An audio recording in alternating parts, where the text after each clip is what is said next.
to our seminar today. So seeking lawful work is a religious duty after the obligatory duties of the Prophet Muhammad sallallahu alaihi wasallam. In this engaging and free seminar, New Seekers Guidance Canada teacher Shaykh Yusuf Weltch will cover 1. The religious virtues of halal work, the intentions of work. 2. Key sunnahs of the Prophet Muhammad sallallahu alaihi wasallam related to purposeful work with excellence. And 3. Key issues related to upholding the limits of Allah and embodying excellence in work and work life. We spend a large portion of our waking hours at work. This seminar will help you approach work as worship and how to bring purpose, meaning, blessing, and light into your work and life. So a brief introduction with our scholar today.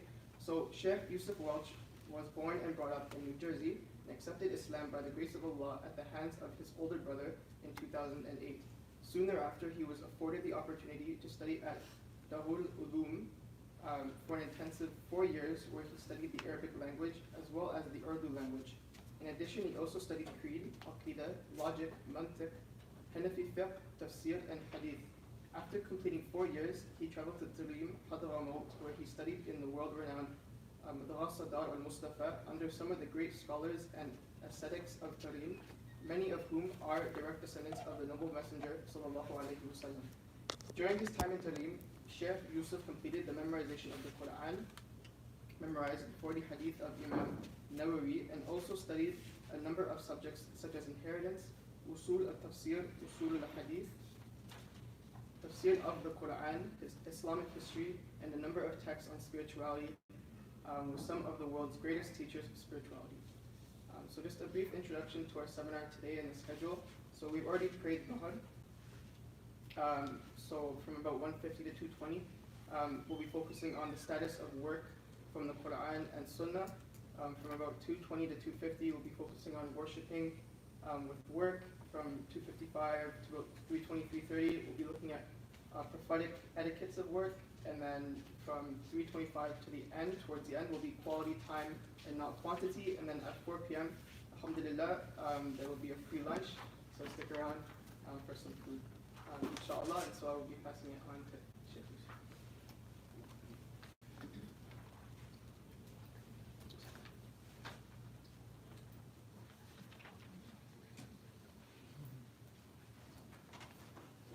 الله الرحمن الرحيم والصلاة والسلام على أشرف الأنبياء والمرسلين وعلى آله وصحبه والتابعين. وقد نوينا تعلم وتعليم وتذكر وتذكير نفع والانتفاع والإفادة والاستفادة والحث على التمسك بكتاب الله وسنة نبيه والدعاء إلى الهدى والدلالة على الخير وصلة أرحام وكل ما نواه مشايخنا وارتفاع وجه الله وثوابه وقربه. اللهم علمنا ما ينفعنا وانفعنا بما علمتنا وزدنا علما نافعا يا كريم. اللهم لا تؤاخذنا بما يقولون واغفر لنا ما لا يعلمون واجعلنا خير مما يظنون.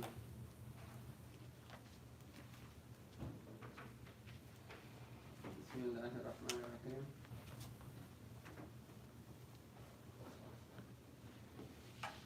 The Prophet sallallahu alaihi wasallam, just to start, he said that when somebody praises you or says anything, ascribes any virtue to yourself, then what you should say is a prophetic dua.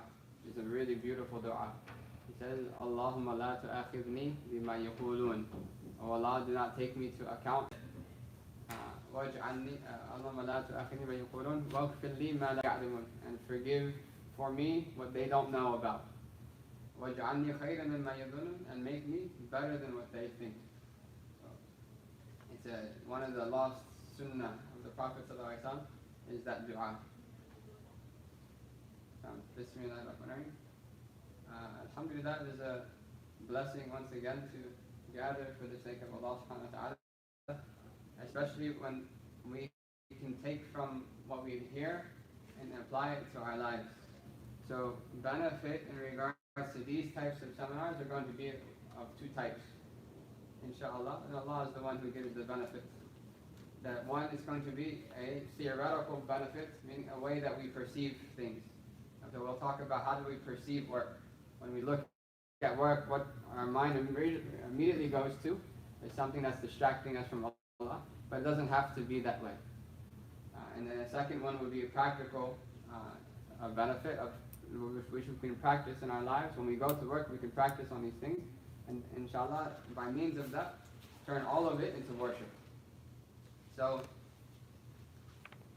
this life, Allah subhanahu wa ta'ala, He has created, as He says in Surah Al-Mulk, الَّذِي خَلَقَ الْمَوْتَ وَالْحَيَاةَ لِيَبْلُوَكُمْ أَيُّكُمْ أَحْسَنُ عَمَلًا. That He has created death and life that to test you, which of you is best in good deeds. And it's one of the really important things to ponder on is that Allah starts with death. He created death and life, meaning that this life is not the purpose. It's not our purpose, that the next life is the life. In this life, that, as they say, that there is no true life after which there is death. And there's no true death after which there is life. Right? So in this life, this is not truly our life because it ends at death. But once we die, the next life starts. So the death doesn't necessarily have to be a bad thing because it leads to an eternal life, inshallah, in Jannah. So Allah created this life as a test. Some of us, or all of us, are tested in specific things equally. We all have to pray. We all have to obey Allah subhanahu wa ta'ala's commandments. We all have to fulfill the obligations which Allah has put on us. But at the same time, each individual, one of us, has specific obligations or a specific test just for them. And that is based on the roles that Allah has put us in. So a person who is a child will have different tests than a person who is just a parent. Right? Or a person that has a neighbor will have more tests than a person who doesn't have a neighbor. Right? So according to our roles in society, we will be tested, and we have to reply to that, or respond to that test in a way that is pleasing to Allah subhanahu wa ta'ala. So we mentioned on here he says the status of working from the Quran and the Sunnah. So certain people amongst us, this hadith that is mentioned here will apply. Right? First is the ayah of Quran talking about work, about Surah Al-Jum'ah. Allah says, فَإِذَا قُضِيَتِ الصَّلَاةِ, when the prayer is finished, in the Jum'ah prayer, فَانْتَشِرُوا فِي الْأَرْضِ, then spread through the earth, through the land, and seek from the bounty of Allah subhanahu wa ta'ala. And it was a tradition of many different of the Muslim countries, where after Jum'ah, they would immediately go to their store and open their store for a while, just to obey the command of Allah, to seek from the blessing of Allah after that. So they would open their shops and sell and do some transaction. So he says, seeking from the bounty of Allah, meaning earning provision, earning a living. And remember Allah much that you may attain success. This is in Surah Al-Jumu'ah. And the Prophet ﷺ, he said, طَلَبَ الْكَسْبِ الْحَلَالِ طَرِيقَةٌ بَعْدَ الْفِرْضِ. As the one introducing mentioned, the hadith that seeking halal earning is an obligation. It's a fard. After the other obligations, and the hadith Qudsi of Allah subhanahu wa ta'ala says that verily my slave cannot come closer to me with anything more beloved to me than him completing the fard, than him completing the obligations which I have put upon him. So by means of a person going to work, if he intends by means of that, fulfilling the obligation that is upon him, then he is coming closer to Allah subhanahu wa ta'ala. He's becoming more beloved to Allah subhanahu wa ta'ala directly from the hadith of hadith Qudsi. The Prophet Allah subhanahu wa ta'ala also says in the Quran when he's talking about Qarun. Qarun was an extremely wealthy person at the time of Musa alayhi salam. And Allah mentions that إِنَّ مَفَاتِحَهُ لَا تَنُوءُ بِالْعُسْبَةِ مِنْكُمْ أُولِي الْقُوَّةِ مِنْهُمْ, that he had such a treasure that even a large group of very strong men couldn't carry it. Lots of wealth. So in that surah, Allah that tells Qarun, the people of his time told Qarun, the pious people of his time told Qarun, لا تفرح, do not be arrogant because of the money. Right? In Allah la yuhibbul farihin. Allah doesn't love arrogance. But they gave him an advice. And Allah mentions this in the Quran. They said, وَابْتَغِي فِي مَا آتَاكَ اللَّهُ الدَّارُ الْآخِرَةِ. Seek by means of what Allah has given you the eternal abode of the hereafter. So there's a few things in that one small sentence. One is that the intention by means of what to do when a person has wealth. Right? One is to seek the next life. Right? To use that wealth in such a way that it makes him, it gives him a means to obtain the pleasure of Allah subhanahu wa ta'ala, that's earning Jannah forever. Second, فِيمَا آتَاكَ اللَّهُ. Right? That Allah says in the Quran that seek by means of that which Allah gave you. Right? So that statement that Allah gave it to you is one is to not become deceived by the means. Right? To not, because a person could easily acquire a large amount of wealth and do exactly what Qarun did on the next page of that surah. And he says that I was given this wealth because of my knowledge. Right? Me. I did it, so I don't have to give it to anybody. I don't have to give zakat. What are you talking about? It's my efforts that I got this money. Right? Whereas Allah is saying that Allah gave it to you. Right? بِمَا آتَاكَ اللَّهُ. So, in another surah, and these are all mentioning about people who have wealth, or people who are seeking wealth, or earning wealth, or people who are in the midst of their transaction. Allah mentions in Surah An-Nur, رِجَالٌ لَا تُلْهِهِمْ تِجَارَةٌ وَلَا بَيْعٌ عَنْ ذِكْرِ اللَّهِ. That there are men, and this word rijal, for the sisters' sake, this is it doesn't translate as men. Right? The word rajul in Arabic is used often to mean a man, but there's a specific word for a male. A male would be zakar, or untha would be for a female. Right? So the word rajul is a person who is complete, a person who has qualities of chivalry, qualities of dignity, and that could apply to a man or a woman. Right? So these are people, upright people, rijalun, la tulhihim tijaratun, which neither transaction nor business distracts them from the remembrance of Allah. Right? And Allah is describing these as the most pious people. So Allah didn't say that the most pious people are the ones who don't work, who don't do business. No, but when they do business, it doesn't distract them from the remembrance of Allah subhanahu wa ta'ala. So this is just a nubda, a small selection from what's in the Quran. But let's go to the hadith of the Prophet ﷺ. We mentioned just now on the slide, there's one hadith. Right? Seeking halal earning is obligatory after the obligations. But the Prophet ﷺ, he said also, and this is mentioned by Imam al-Bukhari as well as Imam Muslim, narrated by Abu Hurairah radiallahu anhu, that for one of you to gather firewood and carry it on his back, meaning that's his job. He's carrying, and according to the Arabs, that was a very low level. It was a low job, a lowly job. It wasn't like an honorable job.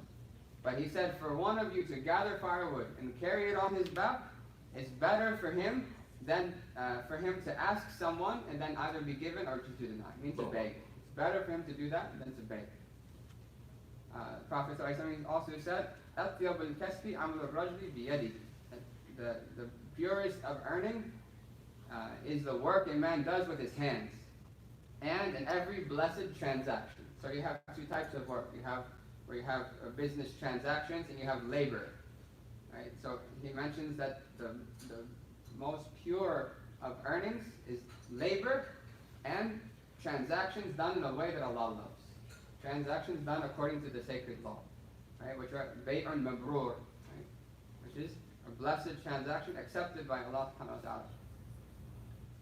One time the Prophet ﷺ, he shook a man's hand, and the man's hand was very rough, and which is a sign that the person works with their hands, like bricklayers, people who carry firewood. Right? These things are very tough on the hand. So the man's hand was rough, and the Prophet ﷺ smiled, and he loved that because that man worked hard and he earned for in this love between each other. But when you do business like strangers. Deal with people like strangers, because businesses can ruin relationships, right? Because somebody's like, oh, he's a friend of mine. I don't have to write the contract. And we don't need a contract. He's a friend, or right? It's a family member. But because something goes wrong, right? That person says, there's no contract. You can't force me to pay, right? Now the family's split up. The friends are split up, right? People who used to love each other now are enemies to each other.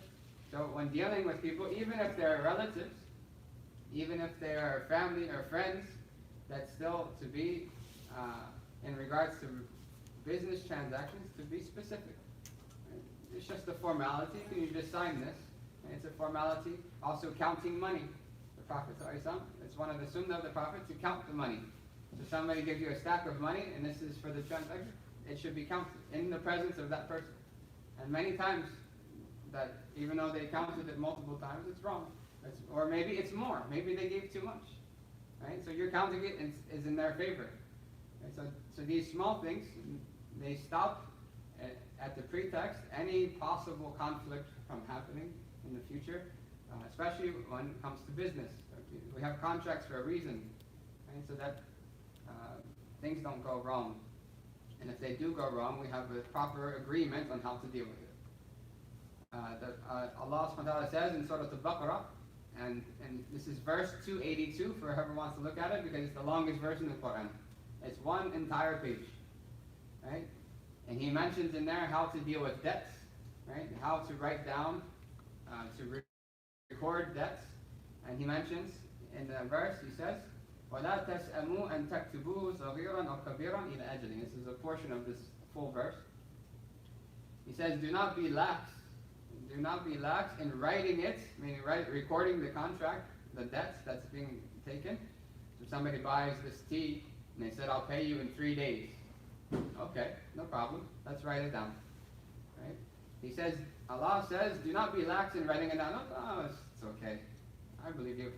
Right? Trust is another thing. That's different. Right? He says, do not be lax in writing it, small be it or a lot. If it's a little bit of amount of money, write it. If it's a lot, then write it. Either one, write it to its appointed time. That is most just in the sight of Allah. That is most just. That is most just in the sight of Allah, and more upright to be a witness, and closer that you do not argue, you do not doubt each other. So these are regarding the business transaction itself, that even if it might be something somebody feels is insignificant, write it down. Right? To always play on the safe, in order to stop one from end up falling in sin. Right? Because what happens is, say the person doesn't come back. He never paid me for my tea. The tea that I sold him, he said in 3 days he'll come.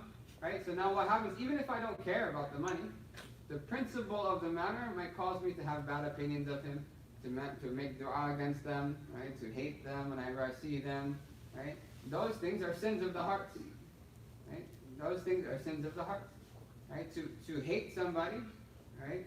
To be jealous if something good happens to him. Oh, he doesn't deserve that. He never paid me for my tea, right? So that just, even on the business end, you don't care about the dollar or the $2 or the $3. But because that was not written, he went against the deal, he broke the promise, now it's causing you to have enmity, hatred, which will veil you from gaining blessings from Allah subhanahu wa ta'ala, which will veil a person from improving in their deen. Allah says in regards to choosing a business partner, right? Many times we go into a business together. Maybe it could be on what they call mubaraba, or there's many different types of this. Maybe one person has the money, the other one is going to do the work, right? Or maybe they're both going to do the work, and they're both going to put up their money together. There's many different types.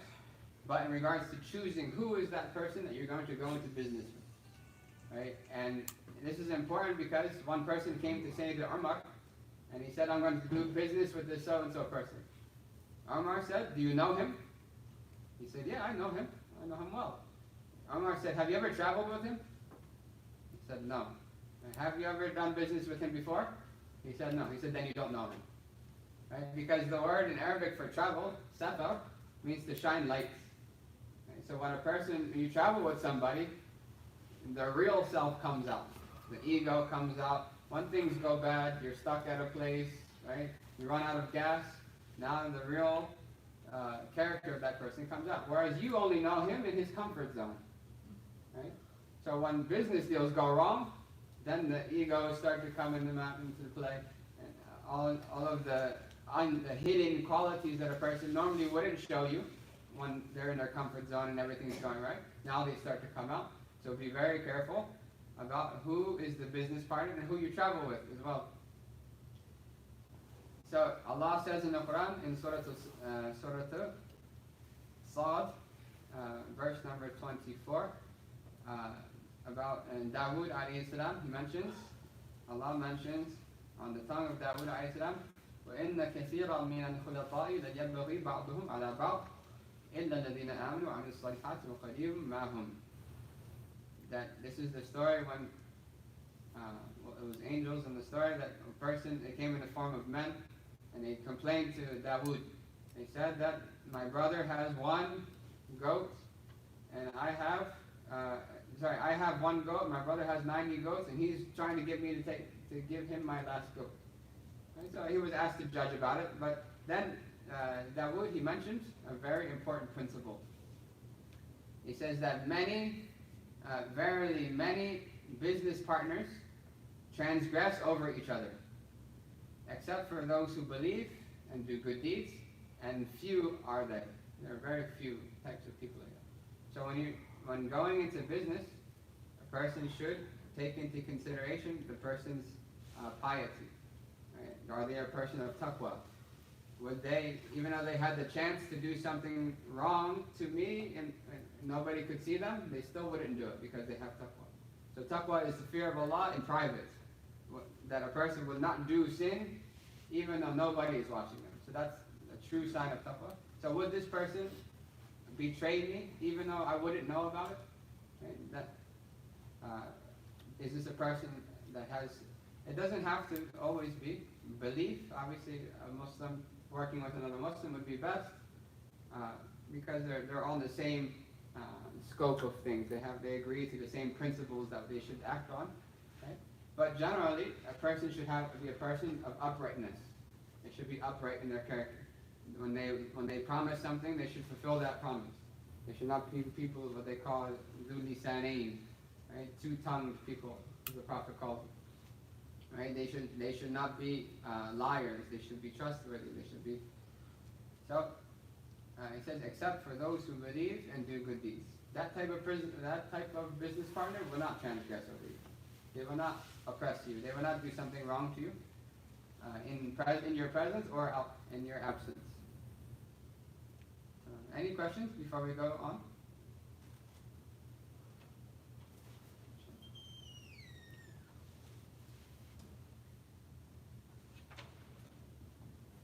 In this day and age, when we work like number of hours, it's like I think almost impossible to perfectly work 40 hours. You might just go crazy.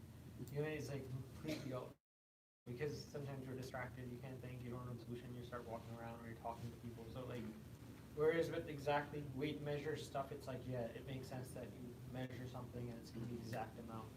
Yeah. So if you're getting like I guess the work done, is that sufficient? Because you can't like for a minute. Like, record everything, be like, all right, did I work this minute or not? It'd be very difficult, I think. Yeah, that's a good question, because we have a job, the agreement of the contract of the job is that we work a certain amount of hours in exchange for a certain amount of pay. But do we have to work exactly to the dot 40 hours, right? No minute less? There are certain things within that 40 hours that are considered work. And there are certain things that are definitely not considered work, like sitting with your feet up and watching TV or something, right, while they're paying you to it, right? But generally, it's understood that there's a certain task to accomplish, right? This amount of time is enough time for you to do it, right? But even if the boss were to see that you're not every single second doing something, working, they wouldn't be offended or they wouldn't object to that. As long as you get your work done, one, you're not trying to waste time, right? You're not just killing time, you're not just sitting there and doing nothing, right? Maybe you're taking a minute of rest, and these things are scheduled within the 40 minutes. There's a lunch break, there's time for rest, and some bosses are more lenient than others according to how productive that person is. And as Muslims, we should be the most productive. We should be on time to work. We should be, because we're not doing it. And that's a sign that a person is doing it for Allah and not just because they have to. We're working as worship, is that they work with ihsan. They work as if, and the Prophet said that ihsan is to worship Allah as if you see Him. And if you don't see him, then know that he sees you. So you're worshiping, knowing that Allah is watching you. Right? I'm on time because it's a contract, right? I'm going to be at this time. It's a deal. Right? So ihsan would dictate. I mean, obviously, if somebody's excused or something happened, then these things are different. But if a person agrees to be at a time, he should be the first on time. Right? He should be the best at accomplishing his task as best as he possibly can. The hadith, verily Allah loves that his slave, when he takes on a task, that he perfects it. He does it in the best way. And the Prophet ﷺ said that when you slaughter, then slaughter in the best way. Make sure the knife is sharp. Right? Make sure there's certain etiquettes to do it with ihsan, to do it with beauty, to do it in a beautiful manner. So, if it doesn't go against that, then no problem. And there should be no issue with that. How would one be eligible to pay zakat? Eligible to pay zakat. Okay, so there is, in regards to zakat, there's different conditions. The first condition is that a person be adult Muslim who has enough money to cover his necessities, his basic necessities like food, shelter, clothing, right? And then beyond that, he has enough money that reaches what's called the nisab, the certain amount of money that once you reach that, a timer starts.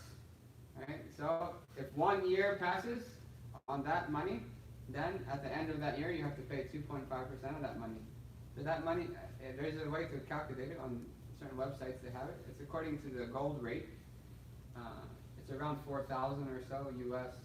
So if a person has that much money in the beginning of the year, and at the end of the year they have that much money still, then they have to pay 2.5% of that. Whatever money they have at the end. So if they start with 5,000, January 1st, their uncle gives them $5,000. Right? They don't have any debts or anything that would diminish, be taken from that. So they have 5,000, January 1st. Next January 1st, they have 50,000. So now they pay 2.5% of 50,000. So that's the general idea. The specific numbers, we can, after the class, we can go over, inshallah. So, what were you mentioning? Shaykh, I just had one thing. In Canada, all the provinces, there is something come about with respect to Ramadan and the timing of Ramadan. Okay. That means if 3 o'clock or 4 o'clock is the starting of the fasting. Okay. The Jami al-Azhar has said that divide the day in two, making it 12 and 12, and then if you're starting at 4 o'clock, close off at the time of the Maghrib in Makkah. Have you heard of this? Because this is what's happening now. What they're doing is that before the Azan of Maghrib, some of the elites, they have taken upon themselves to accept this fatwa. They say it's from Jami al-Azhar. I'm asking you for your opinion on something like this. It's coming into the elite young people. Yeah. And what they're doing is that because of them being chartered accountants or IT people and all that, they feel that, when they start at 4 o'clock, they would end it at 6 o'clock, before the Adhan of Maghrib. I remember doing an 18-hour fast when I was young, so what is your opinion on this? As far And as have you heard about this? similar to that, yeah. Okay. Yeah. It is mentioned in a lot of the books of fiqh, of jurisprudence, that the scholars mentioned, if you live in a place where there is no night, right, there's 6 months of day or 6 months of night, only in that situation, then there's certain ways to deal with it. Some scholars said that they would take the nearest city that has all 5 salat times. So Norway. So if somebody lives in North Canada or in Alaska, they can take Seattle as their schedule, and then when Seattle breaks their time, they can break their time, right? But We're talking about Toronto here. Yeah, but other than that situation, when any country has a fajr and a sunset and a sunrise, then there's no dispensation. That's it. They have to fast the whole thing. Obviously, if a person's sick, they have other excuses, then they might be excused from fasting in general, but they can't break their fast prior to the adhan, and that would not count. But why did Jamil Azhar give this fatwa? I actually don't think they did, but Oh, it has been construed, yeah. maybe it was misunderstood. Okay, but this is the Norway time, I can understand. In Norway, there is Yeah, day Norway, and there is night, yeah. that's it. So in there, I know some Pakistani Yeah, families there's over some there leeway. that they're doing it for the nearest city. Mhm. Or what in Toronto, I don't know how they're qualifying themselves to do this. Yeah, so the only dispensation that is mentioned is only for those people who don't have full an actual sunrise or sunset. Right? But other than that, then there's no dispensation for not fasting the proper way. So it's the 1,000 reals bracelet and the 1,500 reals bracelet. Yeah. So I mean, any time an opinion that is given on behalf of some credible organization, the dictates of the situation would mean to verify, right? Did it really come from Azhar? And there's ways to check, and there's people who you can ask some of the scholars, and they can verify it. None of the scholars have supported it. Yeah, so that's It's just the people, they that's a say that sign that it's we not know correct. about this fatwa and that's why we're breaking it. Yeah. Yeah, so And they're it making the goes whole back- family break it. Yeah. That's the sad part. The There's a whole lot of family is strange breaking the things in fast Ramadan. before the Azan of Maghrib. There's a lot of strange things in Ramadan. Like for instance, you can continue to eat for suhoor until the adhan is over, right? But then when Maghrib comes, why don't you wait till the adhan is over to start eating? Right? There's a lot of things like that. That's why it's important to found one's knowledge in actual texts with actual teaching. So I think we have one last session.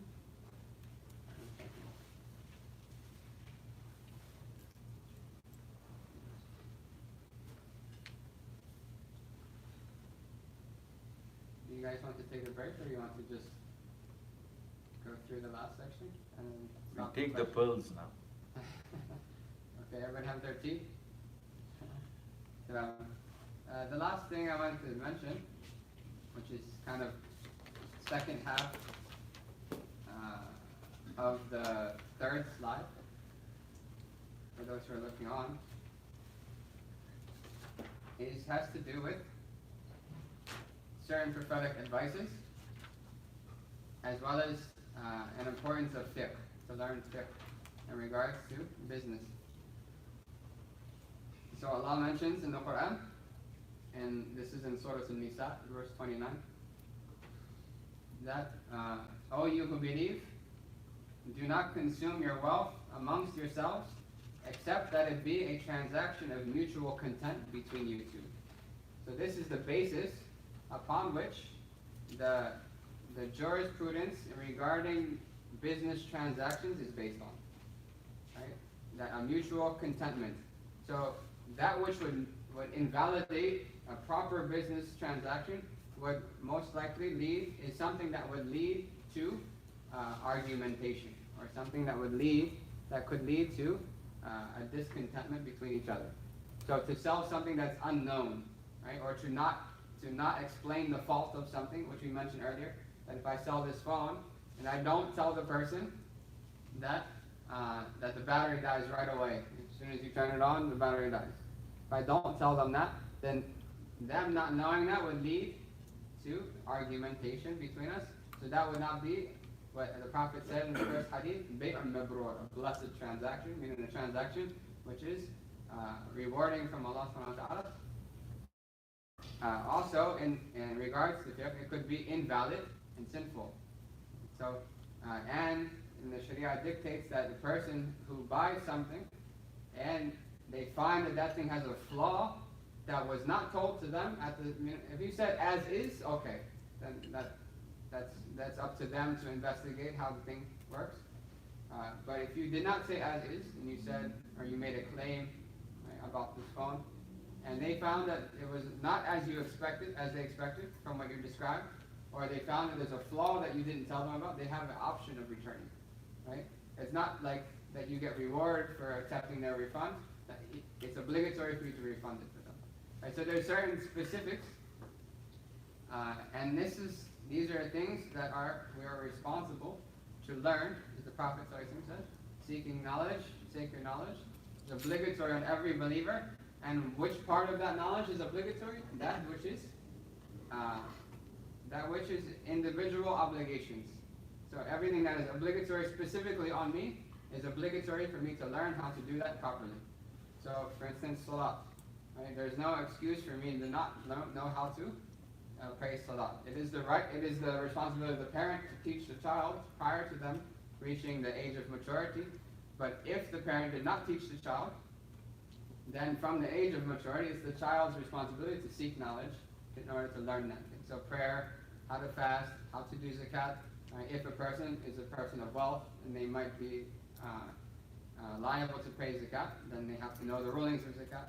If a person is married, they have to know the rights of the spouse. They have to know the rights of both the spouse. If they have children, they have to know the rights of the children. Right? If they are in business, they have to know the rulings of business. So there are certain things, and this is very important because the Prophet ﷺ said in the hadith of Tirmidhi, لا تزول قدم عبد يوم القيامة حتى يسأل, that the 2 feet of a servant will not move on the day of judgment. He'll be staying in one spot, and he will remain in that spot, and he will not move حتى يسأل, until he is asked about these 3 things. عن عمره فيما أفنى, on his life, and how did he spend his life? What did he spend his life? About his knowledge, and what did he do with it? Did he act on his knowledge?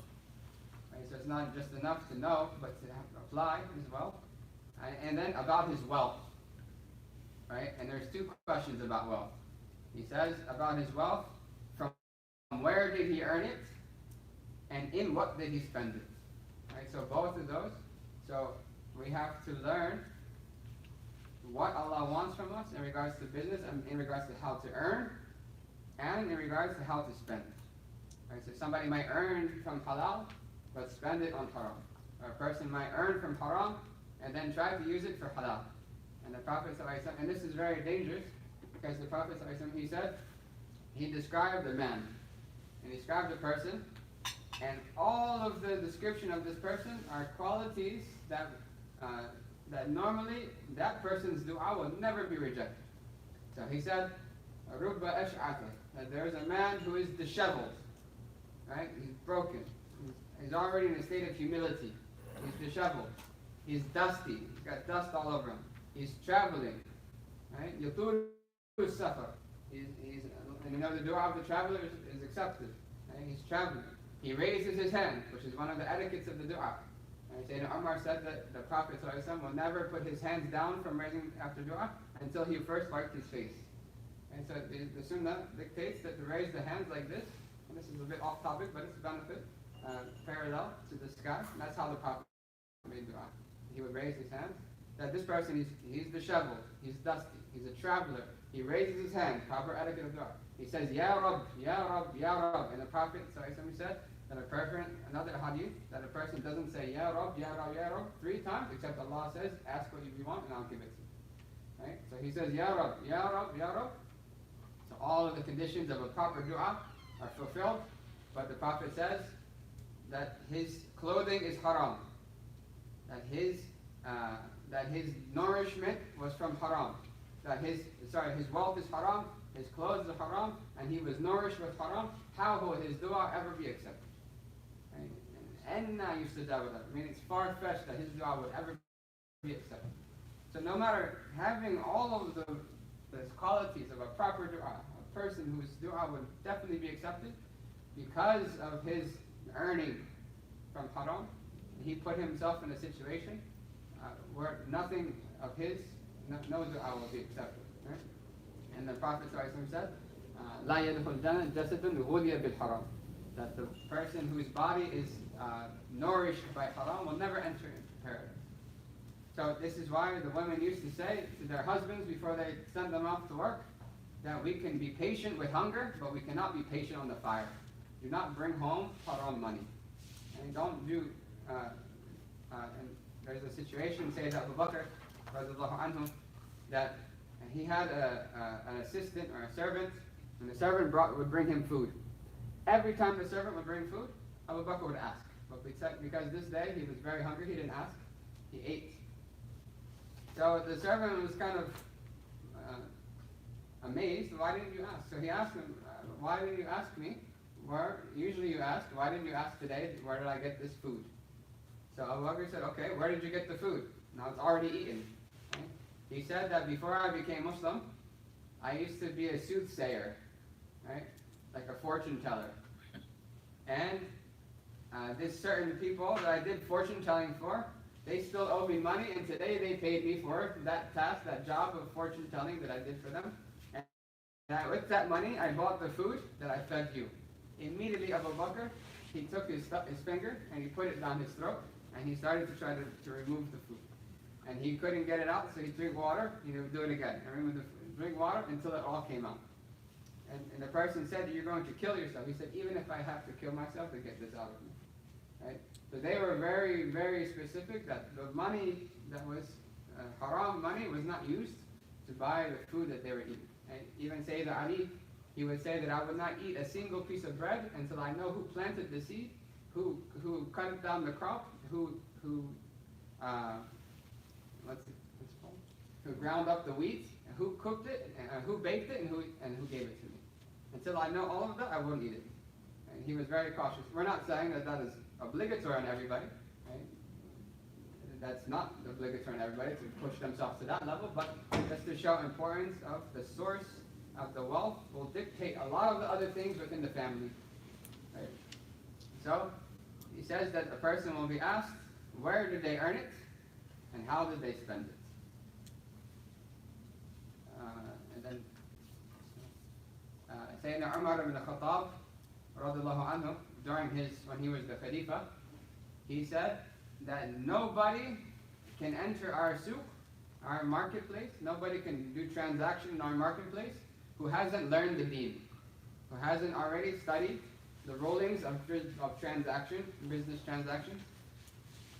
And another narration, he says that nobody is allowed in our souk, in our market, who has not learned the business transaction, because that person will consume usury whether he wishes or not. If he doesn't know the rulings, he will fall into it. He certainly will fall into it. Imam Ali radiallahu anhu, he says that whoever does business without learning the deen, then he will be dragged into usury, and then dragged again, and then dragged again into usury. So, there are certain rulings regarding to business. There are certain things that are halal, and there are certain things that are haram.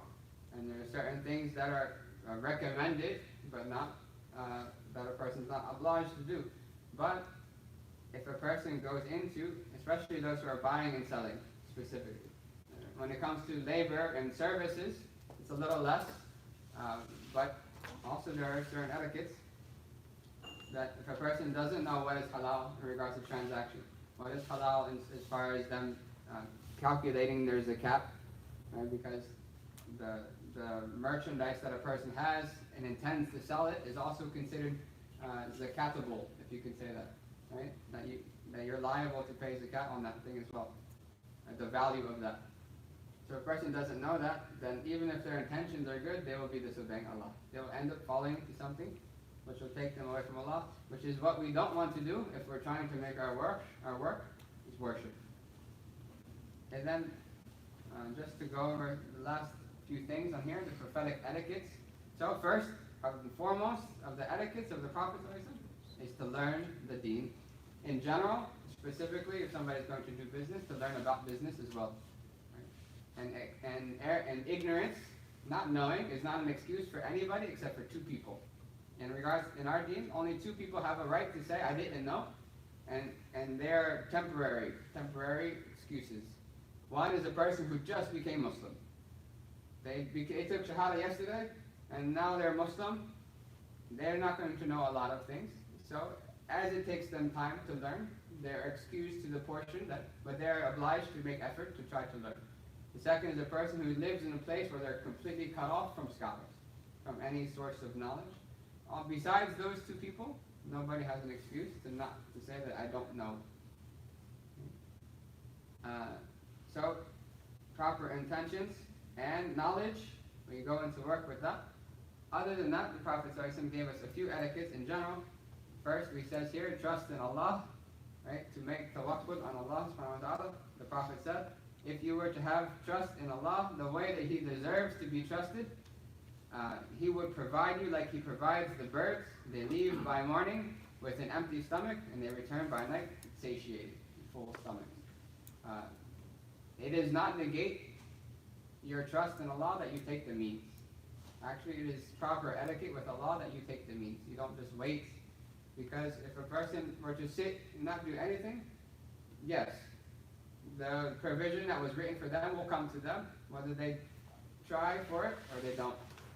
But how disrespectful is that to Allah? To just sit and expect Allah to bring you everything. It's like somebody's sitting and expecting somebody to serve them instead of going up and giving their own plate. You have a buffet, right? Everybody's getting up, grabbing their plates and putting their food on their plates, and then going to this guy. No, somebody's got to bring it to me. Right? We would think that he's a fool. What are you doing? Right? So it is proper etiquette with Allah that we take up the means. And for those who have financial obligations to other people, they have to take up the means. They have and it doesn't negate their trust, but what they should have trust on is Allah and not trust on the means. Right? That, oh, I got this job, I'll definitely be provided now. No, Allah will definitely provide me. This is just the means. Second is contentment. A lot of the things that people that take people away from a relationship with their deen, a relationship with Allah subhanahu wa ta'ala, is because they want more. So it's a type of greed. The Prophet ﷺ, he said, "Man asbaha minkum aminan fi sirbihi." Whoever rises in the morning safe in his flock, his sheep are okay, in a state of ease in his body, physically he's fine, he's not sick, and he has the sustenance for that day, he has enough food to feed himself for that day, it is as if the entire dunya was given to him. Right? So I mean, that is more than enough for him. A person should have that which will take care of his needs, his upcoming needs, expected upcoming needs, but to want to be extremely rich, or to want to have 3 houses instead of just one, instead of just a car, I want a Lamborghini, right? These things will cause a person to go into an area which will take them away from Allah subhanahu wa ta'ala. And a good friend of mine, he would always tell people, buy a transportation, don't buy a car, buy a transportation. Buy something that will take you from point A to point B, not a car that will break down, buy a car that's good quality, that will do its job, it's good on fuel, it's good on, it's comfortable, right? But buy a transportation, don't buy a $500,000 car, right?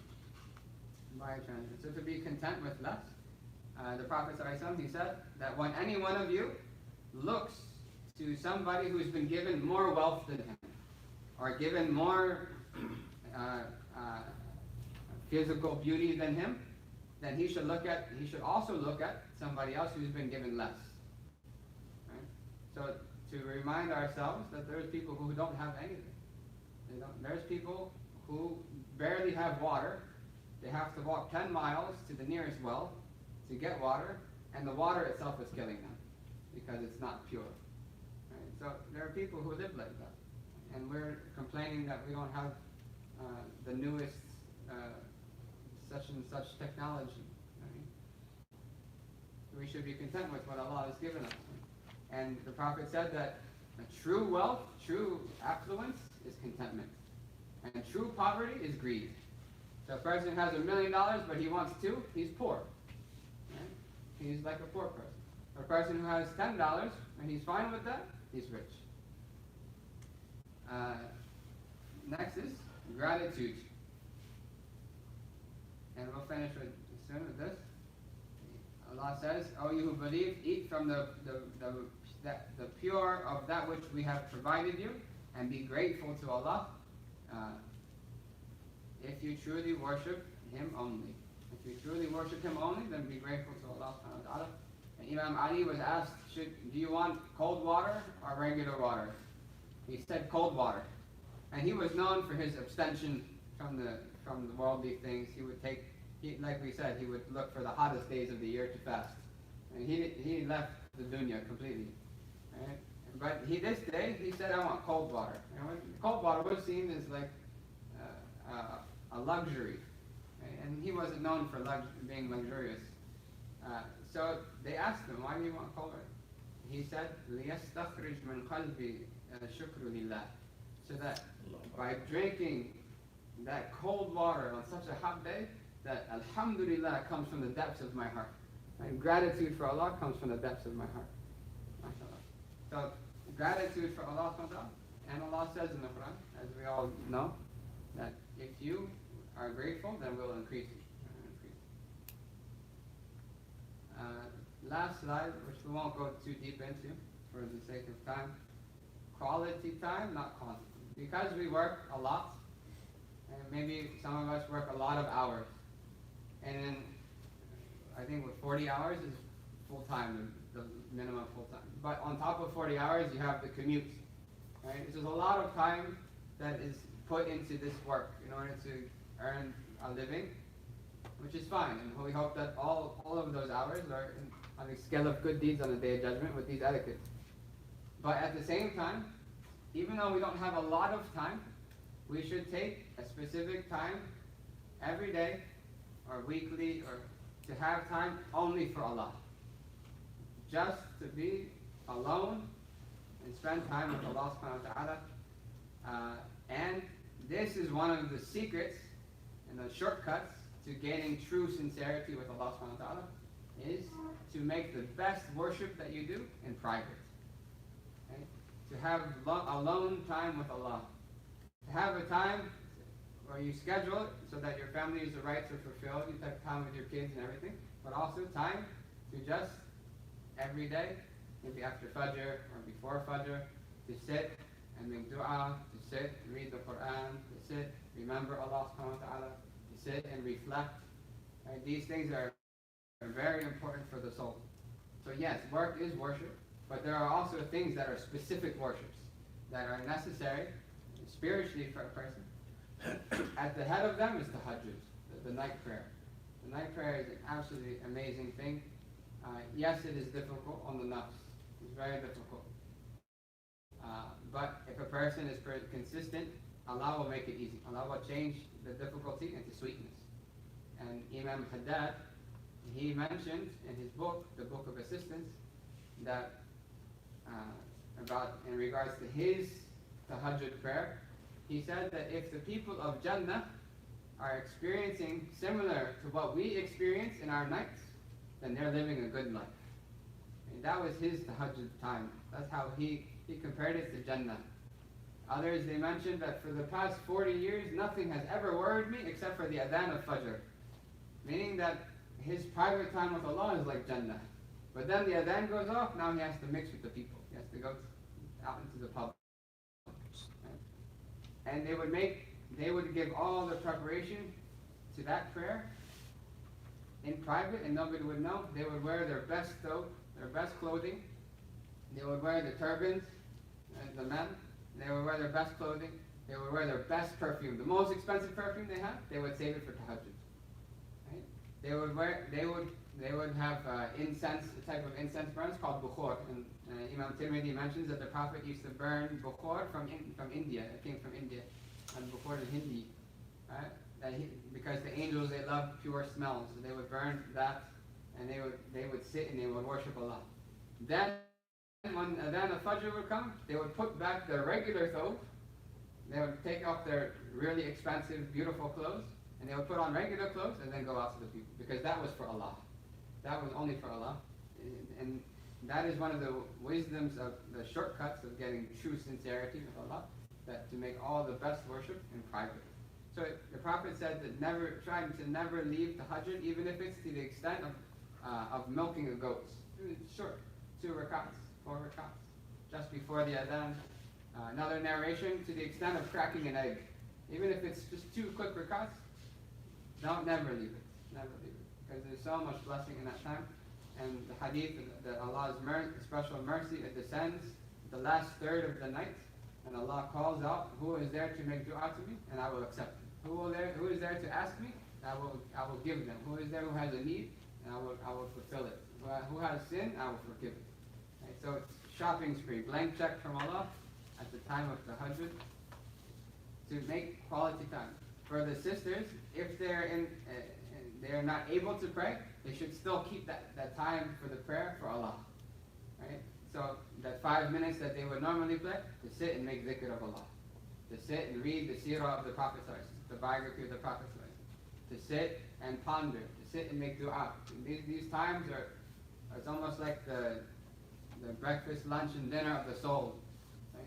Just like we wouldn't skip a meal for our body, we should not skip a meal for our soul. Right? So even though we don't have a lot of time, but we should make the time that we have with Allah quality time. The time that we have with our families, also quality time. We might not have a lot of time for our children, but quality time with our children is very impactful. But to be with the children and also to be on the phone at the same time, it's not quality time, right? If we were sitting in a meeting and somebody is like this, I would feel disrespected. The children, they intuit these things, that you're not giving me your full attention. They understand these things. The spouse also, they understand that you're not giving me full attention. So quality time. So in intentions, it is worship. For some, it's an obligation, which is the best of worship, to fulfill the obligation. If we go into work with intentions, we go into work and we make our work pleasing to Allah subhanahu wa ta'ala, and we go in with trust that Allah is the provider, not me. This is just a means, and I'm going to do my means with ihsan, in the best way, because I'm a Muslim, and my deen calls me to do whatever I'm going to do with perfection, to as best as I can. Okay? To do it with prophetic character is a huge form of da'wah. And majority of Southeast Asia became Muslim, Malaysia, Indonesia, because of southern Yemeni businessmen, not scholars, businessmen. Okay? All of Indonesia, 98% of Indonesia, all of Malaysia almost, all Muslim, and you can trace it back. They have the street names, Sayyid al-Kaf. These are families from Yemen, Sayyid al-Alawi, and they're families from Yemen, but they were businessmen. They weren't scholars. But because they did business prophetically, people became Muslim. Thousands and thousands, hundreds of thousands of people became Muslim. There's still families there in Malaysia called Sayyids. Yeah, Sayyid, Abbas, Khan, lots of Abbas, families.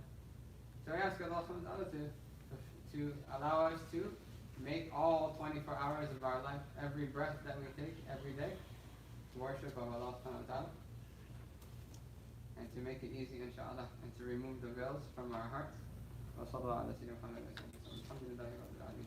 Very clear. 3 minutes over lunchtime.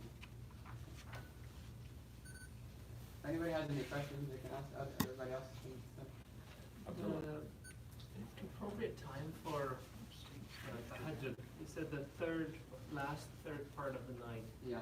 These days, if the Qama in Masajid is at 5 a.m., Okay.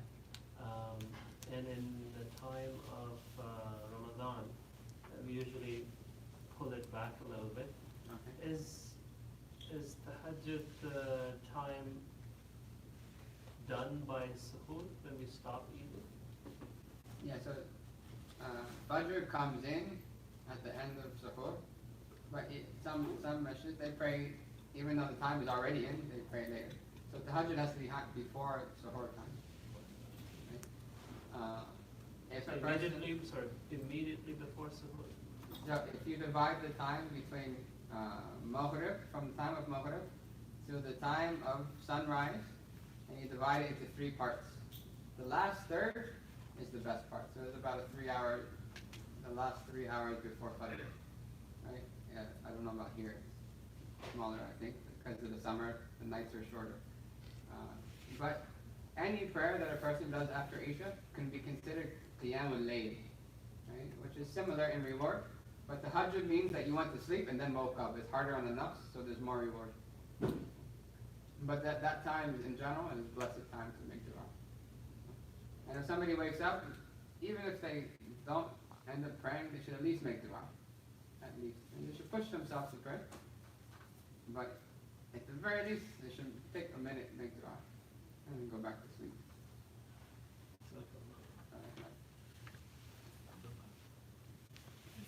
If one works in a multinational company and they know for a fact that the company is, they're not getting fully halal money, how can one guarantee that their salary is halal?